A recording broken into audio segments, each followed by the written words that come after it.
যুদ্ধের সময় এই দুই ছেলেরা দুর্ঘটনাক্রমে দুই ফুটবল বাসের বাইরে ফেলে দিয়েছিল এবং ড্রাইভার তা বুঝতে পারেনি। কিন্তু তখনই রাস্তার পাশে দাঁড়ানো একজন মহিলা বলটিকে এমন লাথি মারল যে বলটি আবার বাসের মধ্যে ছেলেটির কাছে ফিরে এলো এবং যখন দ্বিতীয় ফুটবলটিকে লাথি মারা হলো তখন বলটি বিদ্যুতের গতিতে ঘুরতে ঘুরতে 100 মিটার দূরে বাসের মধ্যে ছেলেটির কোলে চলে গেল। এই বিস্ময়কর দৃশ্যটি একজন ফুটবল কোচ দেখলেন। তিনি তৎক্ষণাৎ মহিলাকে তার দলের সহকারী কোচ হওয়ার প্রস্তাব দিলেন এবং বেতনও মহিলার ইচ্ছামতো ঠিক করা হলো। মহিলা এটি অগ্রহণযোগ্য মনে করেছিলেন, কিন্তু যখন তিনি দেখলেন যে যেই দল তাকে বের করে দিয়েছিল তারা গোল্ডেন কাপ জিতেছে তখন তার উৎসাহ জেগে উঠল। তিনি 1 পয়সাও চাননি এবং সরাসরি কন্ট্রাক্টে স্বাক্ষর করলেন। যখন খেলোয়াড়রা দেখল যে কোচ এমন একজন মহিলাকে সহকারী করেছেন যাকে অন্য ক্লাব থেকে বের করা হয়েছিল তখন তার ক্ষমতা নিয়ে সন্দেহ করল। খেলোয়াড়দের মন জেতার জন্য মহিলা কর্মচারীদের থেকে 3টি ছিদ্র বিশিষ্ট পাওয়ার বোর্ড অর্ডার করলেন এবং সহজেই বলটি ছিদ্রে ঢুকিয়ে দিলেন। তবুও খেলোয়াড়রা রাগ করেছিলেন এবং বললেন ছিদ্রগুলো এত বড় যে কেউ মারতে পারবে। মহিলা বোর্ডটি 10 মিটার পিছনে সরিয়ে দিলেন এবং দ্বিতীয় বলটি বিদ্যুতের মতো সরাসরি অন্য ছিদ্রে ঢুকল।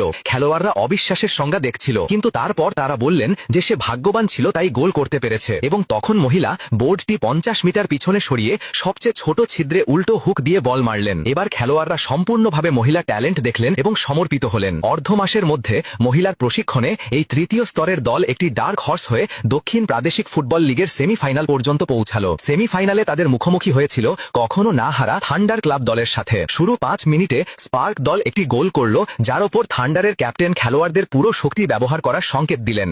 এরপর স্পার্ক দল আর কোনো গোল করতে পারল না, বরং থান্ডার দল ধারাবাহিক গোল করতে লাগলো। মহিলা সহকারী কোচ দ্রুত বুঝতে পারলেন যে প্রতিপক্ষ তাদের কৌশল বুঝে ফেলেছে। প্রকৃতপক্ষে মহিলা বিরক্ত করার জন্য ব্ল্যাক স্টারের মালিক চুপচাপ স্পার্ক ক্লাবের কর্মচারীদের কিনে তাদের কৌশল থান্ডার দলে লিক করেছিল। মহিলা সহকারী কোচ ভুল বুঝতে পেরে কৌশল পরিবর্তন করলেন এবং খেলোয়াড়দের তাদের গোপন প্রতিভা পরীক্ষা করতে বললেন। দ্বিতীয়ার্ধে স্পার্কস দল তাদের শক্তি দেখালো এবং ধারাবাহিক গোল করে স্কোর সমান করল। প্রতিপক্ষ কৌশল পরিবর্তনের পর থান্ডার বোল্টসের ক্যাপ্টেন অনৈতিক পন্থা অবলম্বন করল। তিনি একজন মেয়েকে নিচে ফেলে দিলেন। থান্ডার বোল্টস খেলোয়াড় স্পষ্ট ফাউল করেছে, কিন্তু রেফারি দেখল না এবং উল্টো মূল কোচকে হলুদ কার্ড দিলেন।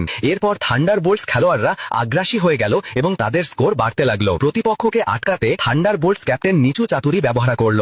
একজন স্পার্কস খেলোয়াড় আহত হল। তারপর রেফারি সিটি বাজালেন এবং স্পার্কস দলের ক্যাপ্টেনকে বাইরে নিয়ে যাওয়া হলো। তাদের কাছে কোনো পরিবর্তন খেলোয়াড় ছিল না। দ্বিতীয়ার্ধে মাত্র 9 মিনিট বাকি ছিল। থান্ডার বোল্টসকে হারানোর জন্য কমপক্ষে 5টি গোল প্রয়োজন ছিল। প্রতিপক্ষের চ্যালেঞ্জের মুখে স্পার্কস দল হারের জন্য প্রস্তুত ছিল না। মূল কোচ সহকারী কোচকে মাঠে নামার জন্য বললেন। তখন মহিলা বুঝতে পারলেন যে কোচ তাকে খেলোয়াড় কন্ট্রাক্টে স্বাক্ষর করিয়েছিলেন। তারা দলের তালিকায় ছিলেন এবং অজান্তেই সব খেলার নিয়ম মেনে চলেছিলেন। কিন্তু এতে মহিলার রাগ হলো, কারণ কোচ তাকে প্রতারণা করে